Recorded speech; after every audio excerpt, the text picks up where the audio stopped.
Brother lads, welcome back to Cossy's Arsenal podcast. My name is Cossy. Good morning, good afternoon, good evening, wherever you are in all parts of the world. Welcome back to the channel. Welcome back to brand new video. It's time for our starting 11. Arsenal take on Sporting CP in the round of 16 of the Europa League.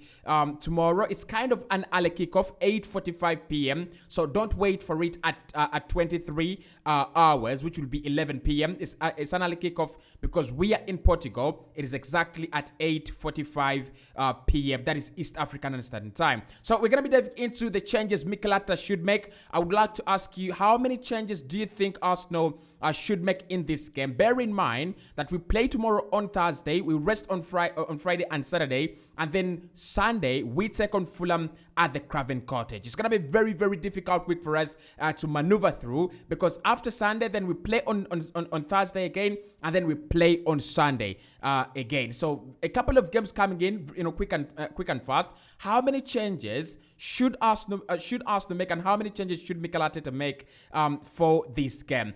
I'm not actually downplaying Lisbon, and I'm not saying they can't beat Arsenal. Actually, in my prediction, I have predicted them to win this game. I predicted that they will win the first leg 2-1, because I'm going to go with over 9 changes to the starting 11, to the starting lineup that we always see. I want to see 9 changes to the starting lineup. I don't think losing 2-1 in this tie means Arsenal out, right? It literally means that we have more time to go at the Emirates Stadium, do better, and turn the game around. So I'm going to make 9 changes. In my opinion, I'm going to suggest 9 changes in this game without Gabriel Jesus as well. So hit the like button, subscribe to the podcast as well, and join the conversation in the comment box below. Right, in goal, in the Europa League, we've seen one goalkeeper, and that has been always Matt Turner. And I think, look, I don't know, Matt Turner has been quite very good in terms of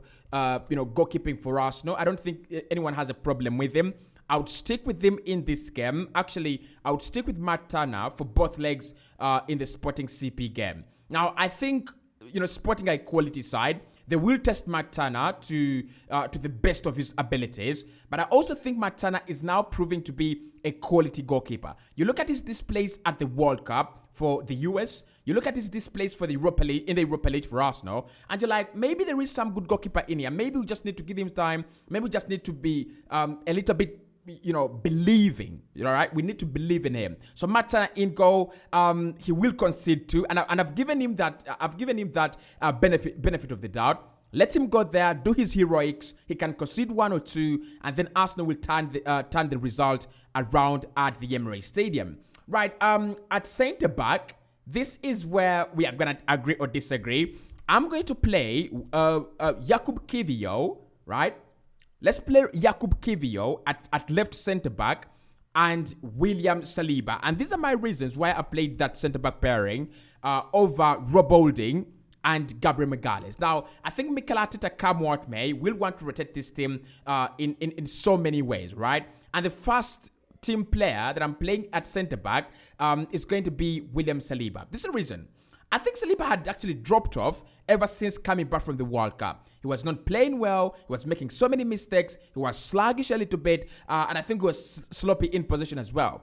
But in the last 3 games, we have seen the William Saliba that every Arsenal fan understands. That every Arsenal fan, saw at the beginning of the season. A confident Saliba, a fast Saliba, a strong Saliba, and a very, very wise player. So I want him to continue in that moment, and that's what we should do. We should continue giving him game time for the facilitation to stay in that moment, play more and more games, so that by the time he plays against the likes of Salah, against the likes of maybe Riyad Mahrez again at the Etihad Stadium, he will be a much better player. Okay, so William Saliba for me starts in this game just for continuity. He's on a good run. Just continue to do to give him the game time.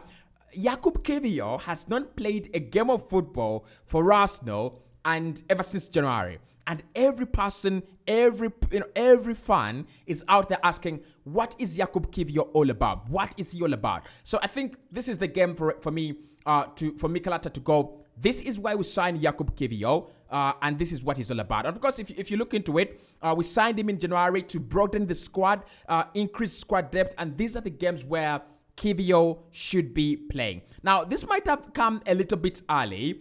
if we were not in the if we were not in the Premier League title race, I would say JAKUB KIWIOR should be left out of this game, just because it's kind of a very, very important game for us now. But because we are in two competitions, our second 11 has to play in this game, and they have to actually deliver as expected, all right? But then I also think that JAKUB KIWIOR has got more exciting features to his game that many of you would actually want to see. The ball playing abilities, his ability to read the game, very, very highly. So we're gonna be seeing those tomorrow in the Europa League. Right, at left back, of course, Currentiani is injured. And that means that Tomiyasu is the guy that will be covering. I don't want to see Alexander Zinchenko playing in this game. And the crazy guy that Mikel Arteta is, I won't be very surprised if he plays him in that game. I won't be very surprised if he plays Alexander Zinchenko. But Tomiyasu, every time and again, has proven to be the most versatile player in the world right now. Okay, that is a little bit overrating, right? But he's one of the most versatile players in the Premier League, isn't he? He's played well at right back. He's played well at left back. He's played well in the back three. He's played well at centre back. I reckon if you played this guy in midfield, he would actually give you results, right? We've not seen him play in midfield for Arsenal, but if you played him there, he would actually give you results, in my opinion. Now, this is where the crazy part is coming in. Wait for it. So at right back, I'd play Rob Holding. Yeah, it's all about rotation. Come on. It's all about rotation. I'll play Rob Holding at right back. And this is the reason. Listen, you look at Rob Holding and Ben White, they're not very similar. They're not similar whatsoever. I'm not saying they're similar, right? You look at if you look at Ben White's ability to play through the press, you look at his ability to carry the ball, how comfortable he is in possession, and all those things. Rob Holding doesn't have that. But when we are in possession, Tomiyasu could be part of the midfield, and that means that KIWIOR, Saliba, and Holding become a back three. Like the similar system we are playing in the Premier League with Benjamin White, Gabriel Magalhaes, and William Saliba. Of course, Alexander Zinchenko tucking into the midfield. So in this case, it would be Tomiyasu tucking into the midfield, KIWIOR, Saliba, and Rob Holding then forming a back three, just to make sure that we are not susceptible to counterattacks, and also just to make sure that we have enough bodies and numbers defensively to keep our goalkeeper Matana out of any sort of danger, right? So that is my back four in this game. I hope you agree with me. Now in midfield, again, so many changes are gonna be coming in, aren't they? There is Jorginho versus Partey in this game. Tactically, I said this on Glenn's channel today earlier on.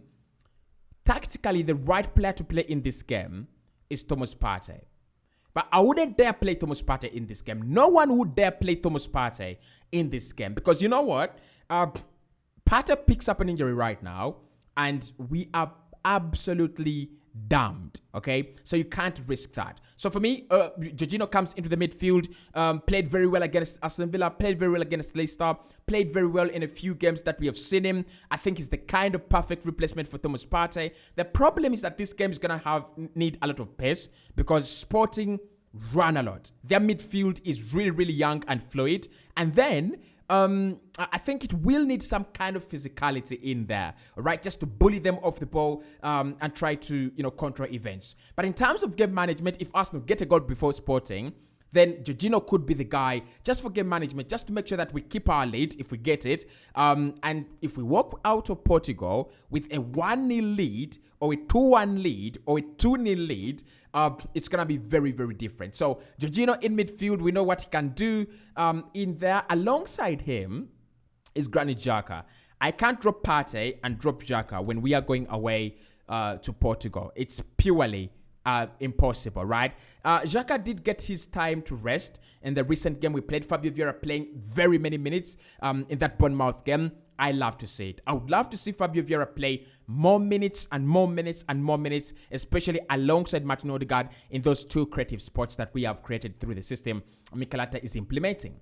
But Xhaka in this game, I cannot emphasize how important he's going to be. When you ask yourself how many Arsenal players have actually, gotten the experience at this level, round of 16 in a European competition, Xhaka El Neni, Rob Holding. Yeah, that's it. Maybe the likes of Gabriel Jesus and Alexander Zinchenko. But as Arsenal players, we don't have so many players that have actually played at this level and are still around. And that's why I would play him. He's a leader. I think this is a game that will need a lot of physicality. Still a player who is willing to always be, working. That is Granit Xhaka for you. So definitely Xhaka in this game, alongside Gino, and then alongside Fabio Vieira. Now, I was talking to Glenn today in the afternoon, and he said he wouldn't play Fabio Vieira in this game. He would rather play Odegaard. This is a game where I rotate Odegaard, to be honest, right? This is a game where I would rotate, Odegaard. Let's find Fabio Vieira on my lineup. It's a game where all day, every day, I would be playing Fabio Vieira over Martin Odegaard. Let me try to see if I can get him. Fabio. No results. It's impossible. I always seem to get him in my lineup. There he is. Right. So that would be my midfield three. Xhaka, Jorginho, and Vieira, right? Vieira being the creative masterpiece. And we've seen him in a couple of occasions, in a couple of games, where he's played in that role and he's actually created very, very beautiful chances, right? The bad thing is that we don't have Edin Ketia in this game. He's out injured, but Vieira would be just fine. And maybe you'd bring on Odegaard in the 70th minute. You'd also bring on Partey in the 70th minute, just to change the game a little bit if it goes stale, right? If you're 2-0 down, bring on the two just to get a goal back. Maybe just to try to get a goal back. But our focus should be at the game on Sunday at the Craven Cottage. Now, up top, we have problems, right? We have real problems up top. Left wing, we have two players, Emil Smith-Rowe and Reiss Nelson. Reiss Nelson played very well as a substitute when he came on against Bournemouth. Okay, and then Emil Smith-Rowe needs game time. This one is a difficult one. Okay, this one is a very difficult one. But I'm gonna go Reiss Nelson, right? Okay, I'm gonna go Reiss Nelson, and this is the reason. I think Sporting CP will dominate possession. When we play our second 11, if we play our second 11, they will dominate possession. They will be the better side in terms of holding the ball. So the better chance, or any chances of Arsenal scoring in this game, getting the goal, or even winning the game, are going to be running in behind and creating counter attacks, through turnovers. I think that's where Reiss Nelson is going to be important in this game, because Saka for me must play, but Reiss Nelson must play as well. Okay, so Reiss Nelson on the left-hand side to replace the injured Leandro Trossard, who is out, who is actually a big blow, right? Because for me, if Trossard plays in this game, we would have a stronger 11. Our starting 11 would look a little bit stronger with Trossard in the team. Now at centre forward, of course, it is Gabriel Martinelli. I don't want to see Emil Smith-Rowe play there. It's a waste of time. Okay, Gabriel Martinelli through the middle there, and then Saka. I'll play Saka in this game. I don't see how Arsenal would just find on playing Saka in this game. Yes, we are talking about rotation. We are talking about a few changes, and I don't have a problem with that. But Saka and Martinelli are the two high-scoring players, in Arsenal when it comes to forwards. So you've got to play them almost in every single game as long as they are available. So that would be my starting 11 against Sporting CP tomorrow. Turner in goal, Tomiyasu, KIWIOR, Saliba, Holding, Jorginho, Vieira, Xhaka, Nelson, Martinelli, and Bukayo Saka. If you have any thoughts, any opinions, any differences, let me know right there. Now, why have I made so many changes, and why am I suggesting so many changes in this game? The two games that will mark the end of Arsenal's match are one, Fulham at the Craven Cottage, and Crystal Palace at the Emirates Stadium. The last two games in the month are going to come at the Emirates Stadium. Sporting CP at the Emirates, and Crystal Palace at the Emirates. So if there is any chance that Arsenal will drop points in this month, this is it. I don't expect Arsenal to go throw every player in this game, throw out every player as if it is a witch hunt.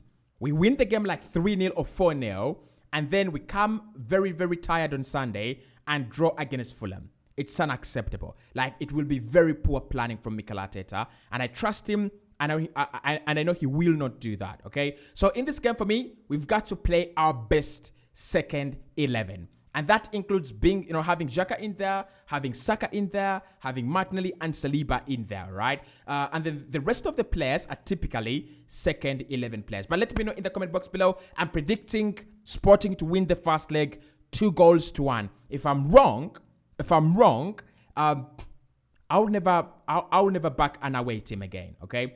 I'll never back any other team against Arsenal. So I'm backing Sporting in this one. And then the second leg, I'm backing Arsenal to win and go through on a fair aggregate. I'll speak to you right in the next one. Hit the like button, subscribe to the podcast as well. Cheers.